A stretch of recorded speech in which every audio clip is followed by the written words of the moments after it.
老旧小区城乡波波，有这两类房产的或将受益，可能会让你翻身。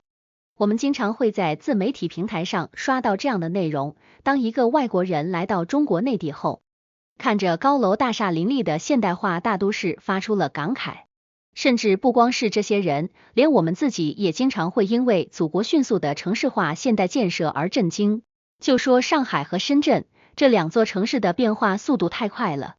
，3年前去过的地方，你再去都不一定找得到。而现在的这些城市也完全呈现出了不输世界一线城市的风貌。但即便是如此，如果你漫步在这些城市的街头，也依然会看到一些老旧的小区。这些老旧小区建设的年代非常的早，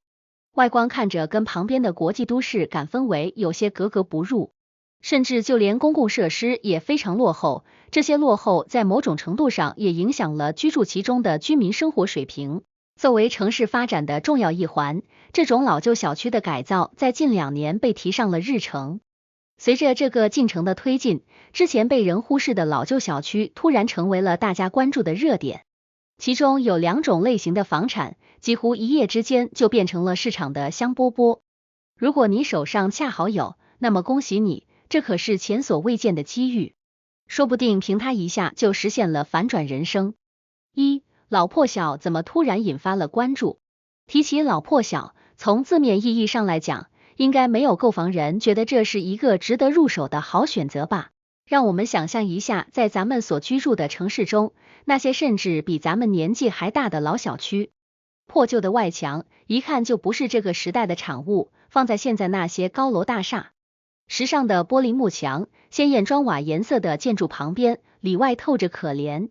不仅如此，只要一走进小区，就会发现，跟现在拼规划、拼功能的那些新型小区相比，老小区们几乎没有什么所谓的功能分区和适老适幼配套。晚饭后，老人们找不到散步遛弯、坐着聊天的空间不说，因为很多老小区没有建地下车库，并且后续管理不严格，小区里面车辆乱窜，小孩下楼玩一会，大人们都悬着心，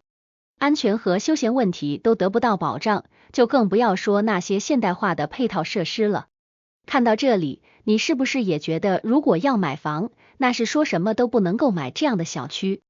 可就是这样的老破小，这2年一下子就引发了广泛的关注和讨论。有一些的价格甚至是坐着火箭的往上窜，今天你还爱搭不理，明天你就高攀不起。这又是为什么？是因为买房子的人突然之间都疯了吗？其实关注一下背后的原因，就会发现，这种局面的出现是因为近几年的一项政策，我们常提起的那个旧改计划。这里可能有人要问了，什么是旧改计划？这词儿我不熟啊。那我们就先来了解一下，所谓的旧改计划，就是国家出手，把那些很多年以前建造的基础设施很差，有些可能还存在安全隐患的老房子进行改造。这就涉及到2个大家都关心的问题了。第一个就是什么才算是符合标准的老旧小区？根据住建部的相关指导意见，这个老旧小区一个重要标准是建成的年代较早，而这个年代也有具体的划定，是指在2000年年底前建成的。其次，这些房子如果是失修失管的，并且各种配套和服务设施不健全。其实旧改计划这件事并不是最近才提出来的，原计划在2025年是要将这一批老旧小区全部改造完成，但前2年由于疫情的影响，这个大工程的进度是有一定滞后的。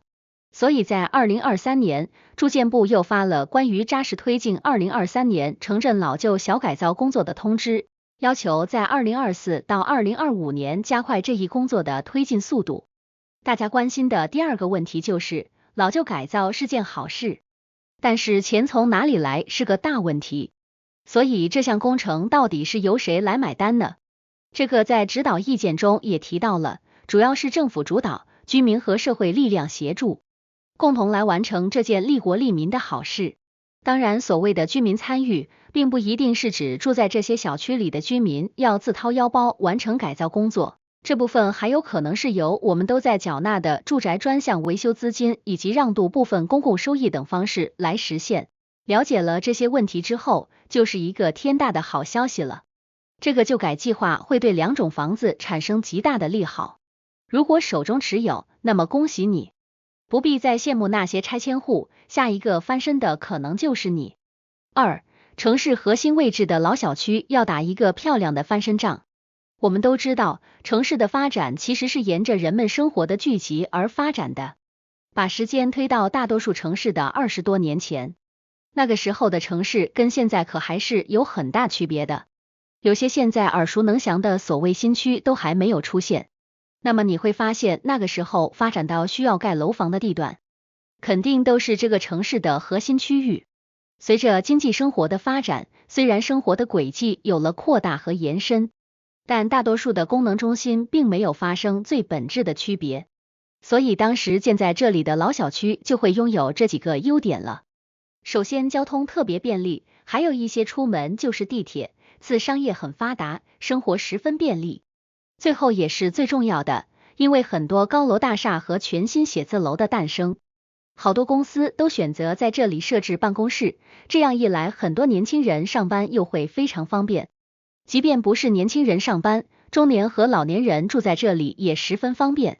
不说别的，就说非常重要的医院等配套，通常都不会特别的远，不像有些新规划的小区，很多还都是停留在规划概念上。如果不谈那些落后的外观、设施、规划理念，很多老社区真的是哪哪都好。在经过国家参与的深度改造之后，老小区的外观有了天翻地覆的变化，再加上设施更新，很多问题就被解决了。更何况在旧改的要求中，加装电梯和规划停车位等也被当成现代生活必须的部分被考虑在其中。外观好看了，设施方便了，环境也好了，同时还有很多新小区不具备的地段优势，搞不好真的会身价翻几番不是梦。三、拥有特色的老街区也有巨大潜力。现在我们到很多城市可能会有这样一个感触，很多城市就是名字不同和发展程度不同，其余大部分都一样，甚至有些商业街和特色街道，蒙上眼睛你都不知道哪是哪。在经历过一个急速的同质化发展之后，我们现在越来越注重个性和特色了。再加上近几年国家在大力扶持文旅产业的发展，那些建在核心特色文化街区附近的老小区就迎来了全新的发展机会。有些老小区甚至本身就是城市某段历史的见证和陪伴者，人气当然是不用愁的。再加上旧改计划对外观和设施等进行改造和提升，这样一来，不但保留了他们的历史文化标志属性，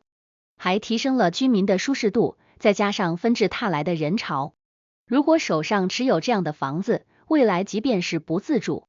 无论是出租还是打造成特色家庭民宿之类的，可能都会有很好的收益。四、说的这么好，具体怎么改？在说具体的调整措施之前，需要先给大家吃一颗定心丸。大家都知道，在我们国家，土地是永远归属于国家的。我们在购房的时候，只是购买了房屋的使用权，土地是租借，这个租期是70年。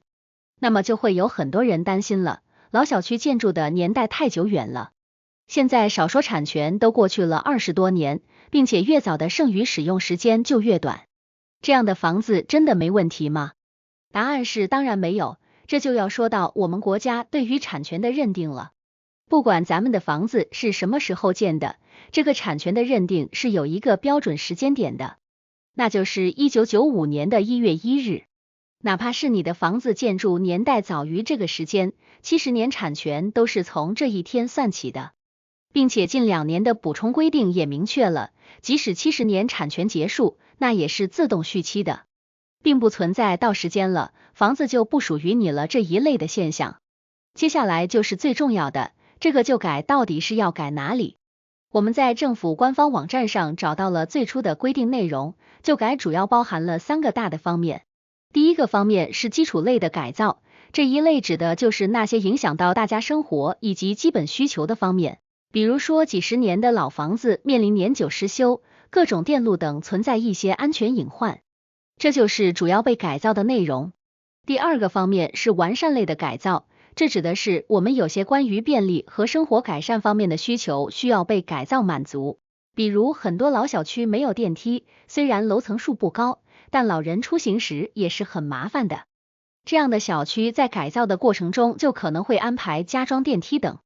第三个方面是提升类需求被考虑在内，这就是我们前面讲到的，小区内规划分区是不是合理，有没有丰富的社区活动空间，老人小孩是不是方便之类的。